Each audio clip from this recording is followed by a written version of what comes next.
సిరిసిల్లలో మాజీ మంత్రి కేటీఆర్ మాట్లాడుతున్నారు. ఇప్పుడు అలా చూద్దాం. కట్టినప్పుడు అడ్డుకున్నది ఎవరు? చంద్రబాబు నాయుడు కాదా?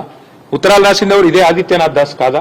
ఉత్తరాలు రాసి కేంద్ర ప్రభుత్వంలో మీ పలుకుబడిని ఉపయోగించి మా ప్రాజెక్టులను అడ్డుకునే ప్రయత్నం చేయలేదా? మేము అడ్డుకుంటలేం.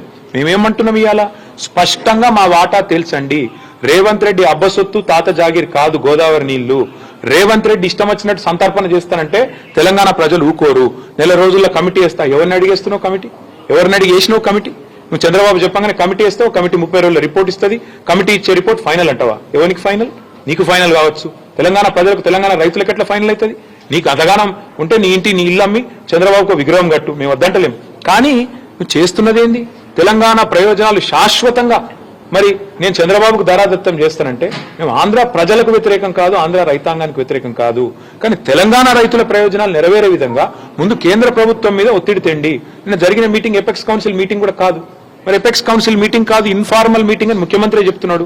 మరి ఇన్ఫార్మల్ మీటింగ్ లో తీసుకున్న నిర్ణయం, అందులో వేసే కమిటీ, దానికి ఉండే చట్టబద్ధత, దానికి ఉండే ఆమోదయోగ్యత ఏ పార్టీదని నాకు అర్థం కాదు. ఈ రకంగా అడ్డగోలుగా మాట్లాడి తెలంగాణ రైతాంగాన్ని కించపరిస్తా అంటే మేము ఊరుకుంటామా? సార్ ఇంకొకటి, కృష్ణా బోర్డు కూడా ఇప్పుడు ఆంధ్రప్రదేశ్ లో పెడతారా అంటారు. అది కూడా గొప్ప విజయం అని చెప్పుకుంటాను. ఎంత సిగ్గుమాలిన పని అంటే, మొన్నటిదాకా బీఆర్ఎస్ ప్రభుత్వం ఉన్నంత కాలం 2 బోర్డులు హైదరాబాద్ లో ఉన్నాయి. Godavari river management board, KRMB 2 ఇక్కడనే ఉండే ఆఫీసు. ఇవాళ కేఆర్ఎంబిని ఆంధ్రాకు తరలించి, అది కూడా గొప్ప విజయం అని చెప్పుకుంటాను ముఖ్యమంత్రి. ఇది నవ్విపోదురు కాక నాకేమి సిగ్గన్నట్టు ఉన్న ఆఫీస్ ఎత్తగొట్టి, ఉన్న ఆఫీస్ ఉడగొట్టి, సిగ్గు లేకుండా ఇంకా నేనేదో గొప్ప విజయం సాధించిన అని చెప్పి మాట్లాడితే ప్రజలకు అర్థం కాదనుకుంటున్నాడు రేవంత్ రెడ్డి. నేను అడుగుతా ఉన్నా. చివరిగా నేను అనేది, ఈ విషయంలో అందరికంటే ఎక్కువ బాధ్యత ఉన్నది కేంద్ర ప్రభుత్వానికి. వాళ్ళు స్పందించాలి.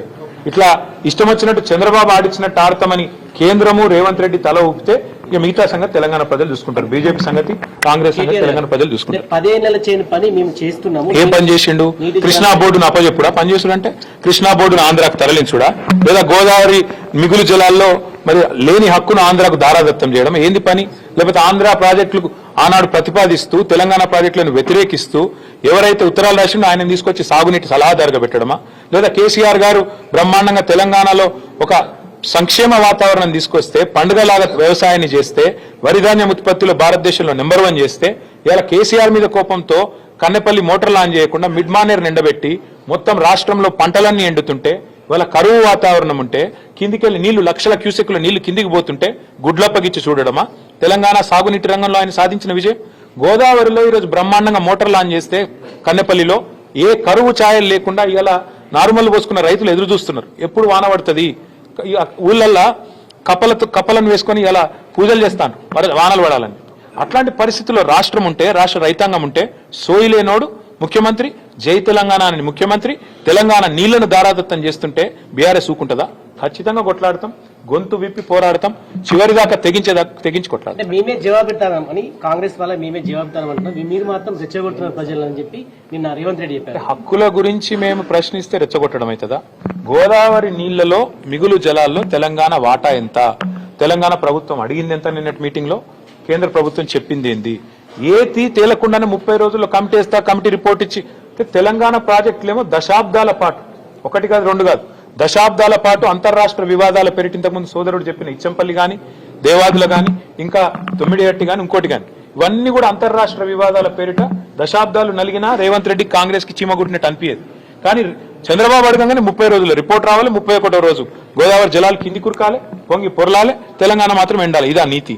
అందుకే మేము అంటున్నాం, ఎవడు అబ్బసొత్తని ఇస్తావు నువ్వు గోదావరి జలాల మీద హక్కు? ఎవడు చెప్పిండి నీకు 30 రోజుల కమిటీ ఒప్పుకోమని? ఆ కమిటీ జనరల్గా ఏ కమిటీ అయినా, ఆఫీసర్స్ కమిటీ కానీ, ఎక్స్పర్ట్స్ కమిటీ కానీ, it is merely advisory in nature.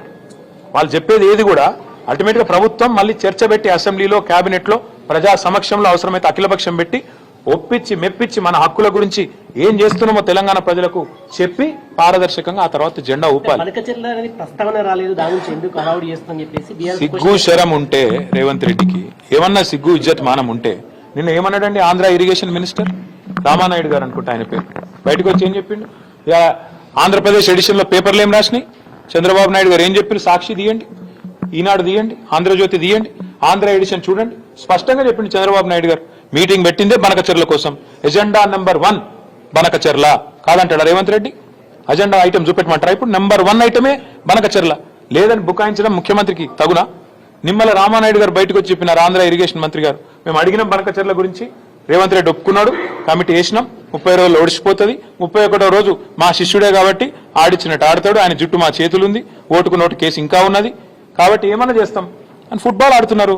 Chandrababu కోవట్ను పెట్టుకుని ఇలా తెలంగాణ ప్రజల ప్రయోజనాలు, తెలంగాణ రైతుల ప్రయోజనాల పట్ల శాశ్వతంగా విద్రోహం చేసే ప్రయత్నం చేస్తున్నారు. అర్థం కాదు ఏముంది ఇలా. రేవంత్ రెడ్డి అబద్ధాలు అంటున్నాడు ఈ బనకచెర్ల నిజం చెప్తున్నారు, మీరు అనుకుంటుర్రా? పొరపాటు. రేవంత్ రెడ్డికి శాపం ఉన్నది, నిజం చెప్తే తల 1000 ముక్కలు అవుతుందట. ఎన్ని నిజాలు చెప్పిండండి రేవంత్ రెడ్డి, యాద్ చేసుకోండి మీరు. రుణమాఫీ చేస్తా అన్నాడు December 9, అయిపోయిందా రుణమాఫీ? 2500 ఇస్తా అన్నాడు, మహిళలకు ఇచ్చేసిండా? 6 గ్యారెంటీలు అమలైనాయా? 4000 పెన్షన్లు అయిపోయినాయా? సోనియమ్మ పంపుతుందన్నాడు, తులం బంగారం వచ్చిందా? స్కూటీలు వచ్చినాయా? ఏదొచ్చింది ఒకటి చెప్పండి నాకు. రేవంత్ రెడ్డి సాధించిన విజయాలు ఒకటి చెప్పండి సార్. స్థానిక సంస్థల ఎన్నికలకు సంబంధించి 42% రిజర్వేషన్ అంటే కాంగ్రెస్ పోతుంది ప్రజల్లోకి. సో కాంగ్రెస్ పార్టీ ఏం చెప్పినా, ఎన్ని రకాల విన్యాసాలు చేసినా ఒకటి వాస్తవం, వాళ్ళ చేతుల్లో ఉన్నాయేమో చేయరట. కాంగ్రెస్ ఏం చెప్పింది? బీసీలకు బీసీ డిక్లరేషన్ లో సంవత్సరానికి 20,000 కోట్ల బడ్జెట్ పెడతా అన్నాడు. 5 ఏళ్లలో 1,00,000 కోట్ల బడ్జెట్ ఇస్తామన్నారు. బీసీలకు 42% వాటా ప్రభుత్వ కాంట్రాక్ట్ ఇస్తామన్నాడు.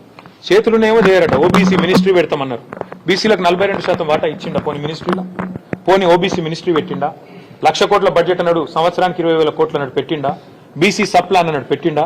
అవెంత మోసము, ఇదంతే మోసము. నేతి బీరకాయల నెయ్యి ఎంత ఉంటుందో కాంగ్రెస్ పార్టీ బీసీ డిక్లరేషన్ లో కూడా బీసీల పట్ల చిత్తశుద్ధి గంతే ఉన్నది. మైసూర్ బజ్జీలో మైసూర్ ఎంత ఉంటుందో గంతే ఉన్నది తప్ప ఇందులో ఏం లేదు. బీసీలను మళ్ళొక్కసారి ఘరానా మోసంతో, ఒక కపట మోసంతో 42% రిజర్వేషన్ల పేరిట అది చెల్లదని తెలిసి ఇలా చిల్లర ప్రయత్నం ఏదైతే రేవంత్ రెడ్డి చేస్తుండో అది ఖచ్చితంగా బీసీ సోదరులే రేపు స్థానిక సంస్థల ఎన్నికల్లో బుద్ధి చెప్తారు. ఎందుకంటున్నా ఈ మాట అంటే, గతంలో ఇదే రేవంత్ రెడ్డి గారు శాసనసభలో ఏం చెప్పినారు?